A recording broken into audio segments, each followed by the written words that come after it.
एक बार की बात है कि एक शिष्य अपने गुरु का बहुत आदर सम्मान किया करता था। गुरु भी अपने इस शिष्य से बहुत स्नेह करते थे, लेकिन वह शिष्य अपने अध्ययन के प्रति आलसी और स्वभाव से दीर्घसूत्री था। सदा स्व अध्याय से दूर भागने की कोशिश करता तथा आज के काम को कल के लिए छोड़ दिया करता था। अब गुरुजी कुछ चिंतित रहने लगे कि कहीं उनका ये शिष्य जीवन संग्राम में पराजित न हो जाए। आलस्य में व्यक्ति को आक्रमण्य बनाने की पूरी सामर्थ्य होती है। ऐसा व्यक्ति बिना परिश्रम के ही फलोपभोग की कामना करता है। वह शीघ्र निर्णय नहीं ले सकता और यदि ले भी लेता है तो उसे कार्यान्वित नहीं कर पाता। यहाँ तक कि अपने पर्यावरण के प्रति भी सजग नहीं रहता है और ना भाग्य द्वारा प्रदत्त सुअवसरों का लाभ उठाने की कला में भी प्रवीण हो पाता है।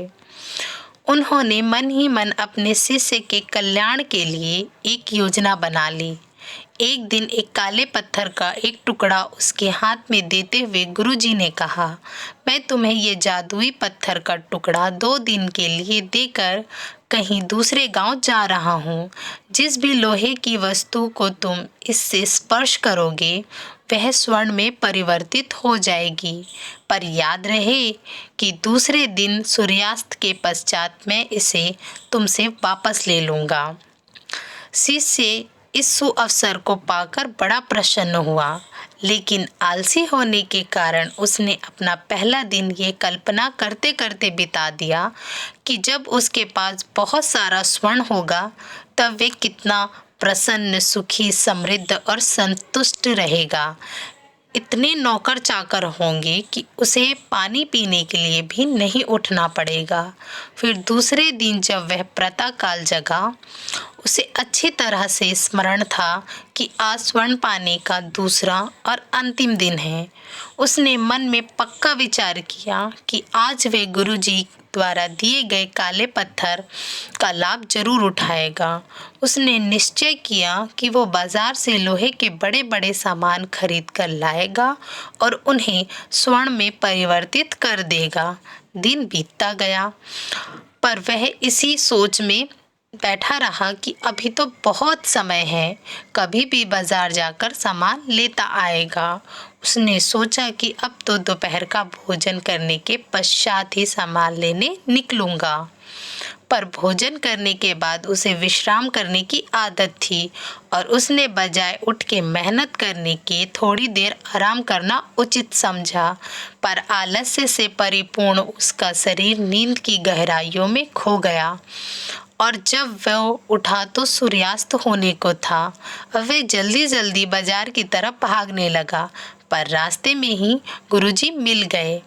उनको देखते ही वे उनके चरणों पर गिरकर उस जादुई पत्थर को एक दिन और अपने पास रखने के लिए याचना करने लगा, लेकिन गुरुजी नहीं माने और उस शिष्य का धनी होने का सपना चूर चूर हो गया। पर इस घटना की वजह से शिष्य को एक बहुत बड़ी सीख मिल गई। उसे अपने आलस्य पर पछतावा होने लगा। वह समझ गया कि आलस्य उसके जीवन के लिए एक अभिशाप है और उसने प्रण किया कि अब वो कभी भी काम से जी नहीं चुराएगा और एक कर्मठ, सजग और सक्रिय व्यक्ति बनकर दिखाएगा। मित्रों, जीवन में हर किसी को एक से बढ़कर एक अवसर मिलते हैं, पर कई लोग इन्हें बस अपने आलस्य के कारण गंवा देते हैं। इसीलिए मैं यही कहना चाहती हूँ कि यदि आप सफल, सुखी, भाग्यशाली, धनी अथवा महान बनना चाहते हैं तो आलस्य और दीर्घसूत्रता को त्याग कर अपने अंदर विवेक, कष्टदायक श्रम और सतत जागरूकता जैसे गुणों को विकसित कीजिए। और जब कभी आपके मन में किसी आवश्यक काम को टालने का विचार आए तो स्वयं से एक प्रश्न जरूर कीजिए, आज ही क्यों नहीं।